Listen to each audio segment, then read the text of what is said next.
Hi, everyone. This is Dr. Mike, host of the free iTunes podcast, Psychiatric Secrets Revealed with Dr. Mike, but that's not why I'm here today. This is another Saving Savvy episode, and this one actually is kind of a little bit different episode. It's another camera review, but I'm going to review the Nikon DF. And the reason I'm doing this particular review is because someone saw me using the camera and they said, "What do you think of it?" So I thought I would do a somewhat non-traditional review. And there's lots of reviews out there because this camera's been out for a while. They had talked about specs and everything else. I'm going to tell you what I really like about this camera, what I like about this camera, and areas where I think it needs to improve. If you want me to, and again, this is just my opinion, and I'm just a enthusiast photographer who sometimes shoots professionally, so take my opinion for what it is, and don't get too excited about it one way or another. So what are things that I love about this camera? Well, I love the styling of this camera, which is sort of like a bigger version of the old Nikon FM series camera. Just absolutely beautiful. I love it in its two-tone colors, but I also really like it in black too. I think it's just really a beautiful camera.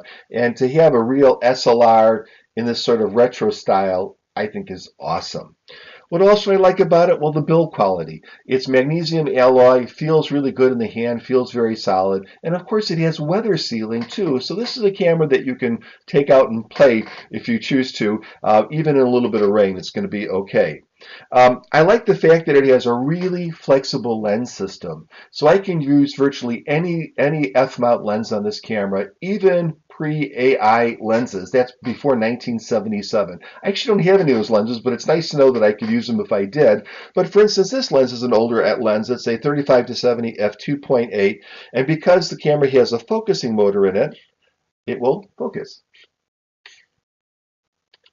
And pretty quickly too. I'm pointing at something else, as you can see, pretty quick. I also really like the fact that it has this very big 100% viewfinder with a gigantic pentaprism, so it's really bright and very easy to view. And I like the size, which is not, it's really probably, I think probably the smallest full frame DSLR that Nikon makes. It certainly feels that way to me. And of course, who could beat the sensor processor combination? So this actually has the full frame 16 megapixel sensor of a D4. And that D4 sensor is renowned for its low light performance and its great dynamic range, especially at high ISOs. So this has all those features, so you can expect absolutely astoundingly beautiful pictures from this camera. So those are things that I like. What are things that I think are okay? Well, this does have the same focusing system as the D600 series, which is, of course, not a sports type of focusing system, but it's really going to be good enough for your kid's soccer game and that sort of stuff. But it's a good focusing system, maybe not top drawer, but pretty darn good.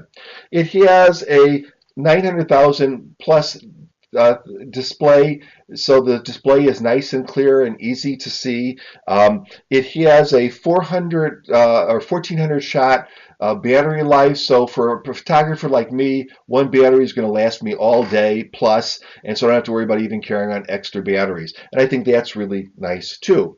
I think it also has many controls on top, which can be useful because you have these physical controls as opposed to having to dig through the menu. And you can see there are many different kinds of controls back here, but you can also control many things through the menu itself if you choose to do that, or if you want to tune things a little more fine degree, you can absolutely use the menu system, which is similar to most Nikon cameras.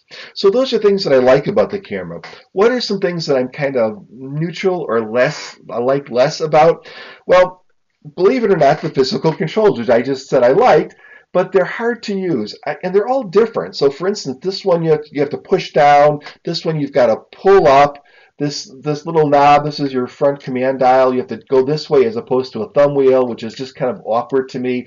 And I often find that if I have to change the controls, instead of just knowing where they are, like I would, for instance, on my D300S, I actually have to look at them and have to kind of take my eyes off the subject and pay attention to the camera. So this is definitely not a rapid fire type of camera, and it only has about 5.5 frames per second. Again, perfectly fine for most of us, but it's not going to be an action shooter.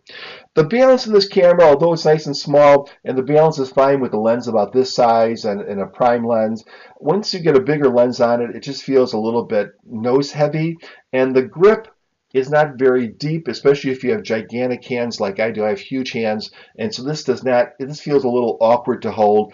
No, you can get other grips, and you can balance this out with a like a battery grip if you choose to do that. So there are some solutions, but right out of the box, it's a little bit nose heavy, I would say.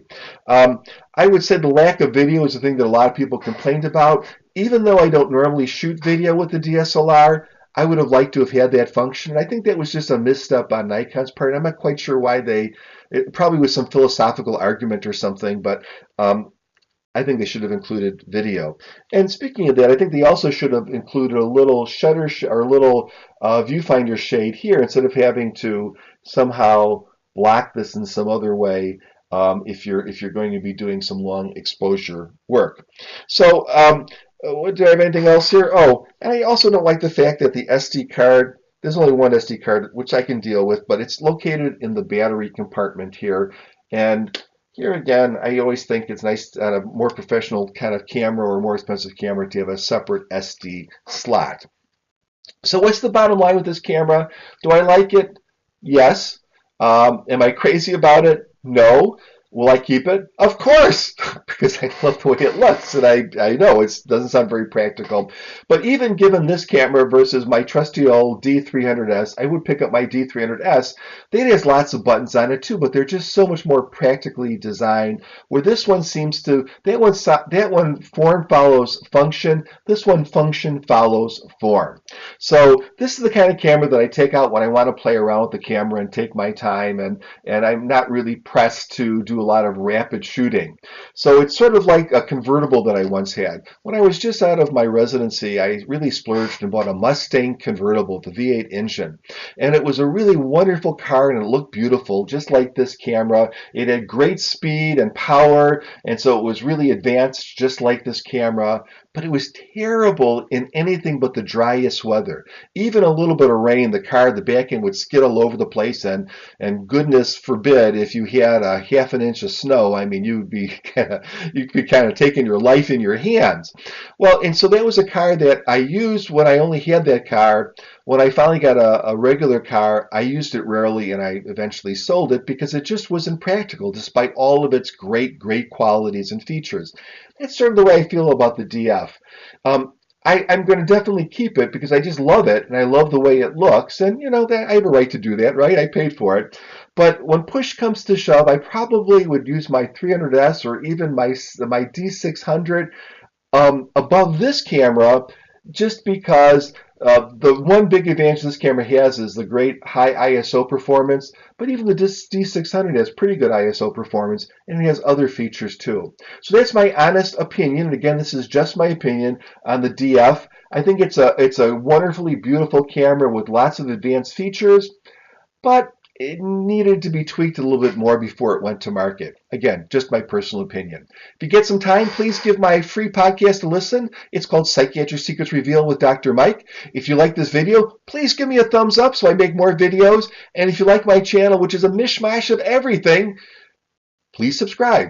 Take care, everyone.